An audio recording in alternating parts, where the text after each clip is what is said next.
Hey guys, this is Luke again, and welcome back to another Ninjago video onto the channel today.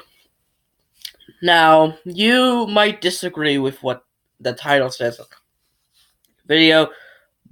You might agree with what I say, but I had to let this out. Season 1, Rise of the Snakes, is the only true, perfect Ninjago season. It is. Every other season has some flaws in it. Even seasons that you think are perfect, like Tournament of Elements. The second half of the Serpentine War, the second half of the season was very rushed as hell. Not rushed as hell, but like rushed. I didn't like how Garmadon pretty much spoiled the second Serpentine War, or like spoiled the event of it being a second Serpentine War. And I also don't like Jen. I don't like Skylar. So yeah. Other seasons that you think, another example that another season people think is perfect but really isn't, is Hunted, which I don't like the double storyline thing. It's stupid. It just causes a bunch of unnecessary confusion, and Dareth constantly pissing himself, and other scenes that I can go into, but those are the main two. But why do I think that season 1 is pretty much perfection compared to, other seasons that quote unquote topped season 1? Well, it's because it stood the test of time. And I'm going to actually give another video as to why I think people like the newer stuff, the newer seasons, rather than the older stuff. I'll give another video on that. But so one of the reasons why I think season 1 is perfect is that the character development was pretty much at its peak at this point. At season 1, the character development was just amazingly good. It developed Kai from this arrogant piece of shit to a protector of Lloyd. It developed Cole from a shy dancer to a muscle for the ninja. It turned Jay from being this comic head to being in a relationship with Nia. And it developed Zane from this mysterious guy who we do not know about to this Nindroid who will protect his friends no matter what. Even Wu changes. Even Wu changes. He is, instead of being, the classic old sensei trope, he's more interesting than that. He's actually cares for his family. And this same thing goes with with Garmadon, as he turns from a ruthless villain to somewhat between like an anti-hero to somewhere like an anti-hero, you know what I mean? And even Lloyd changes from this bratty ass motherfucker to pretty much the Green Ninja. And Nia also does too, from just this girl who's Kai's sister to now being Samurai X to now being part of the team as Samurai X, technically.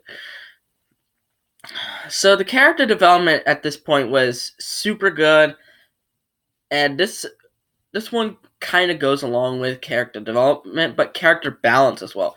Everyone was important. There wasn't no one important guy and then a bunch of other guys that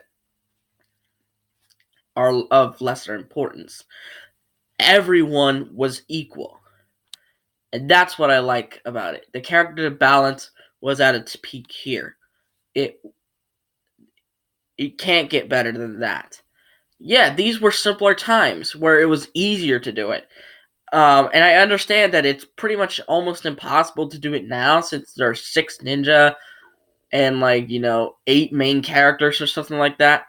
I get that. But if you could do it back then, you might be able to at least have some of that magic pull some of that magic now. And the story is just flat out amazing. We have so many written stories built into this one little big story. The big story is the snakes and the serpentine, which a lot of people say that's literally the only flaw of, season 1 is the serpentine or dum-dums. That doesn't really come in until season 2 for me.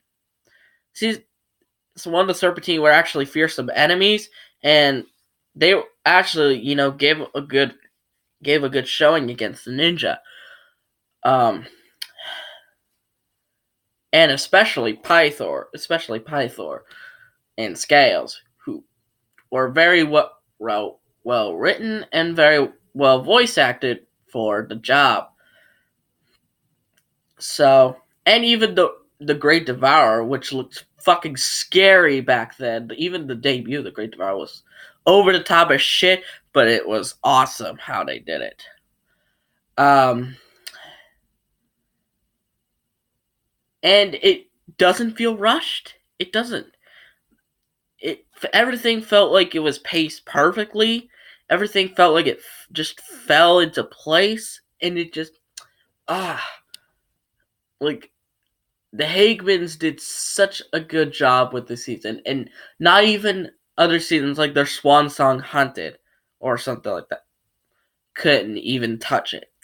Other seasons can't touch this season, and I'm gonna go into another video as to why I said it's perfect, and yet it's not recognized as one of the best seasons.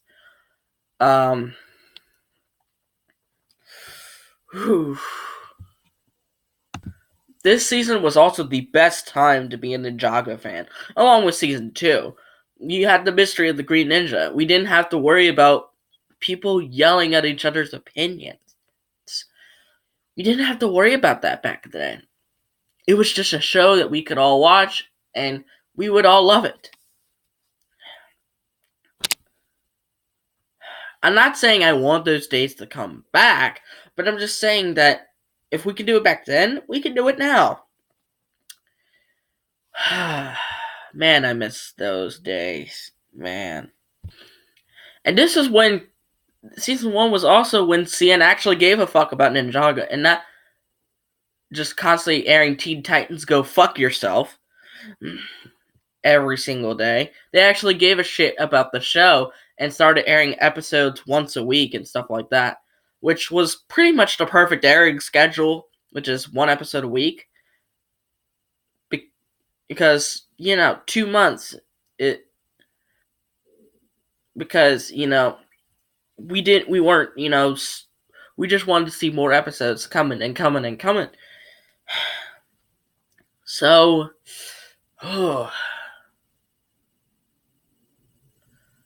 and it's just a thing of beauty. Nothing will ever come close to Rise of the Snakes. Maybe season 12 might give it a run for its money, but I doubt it.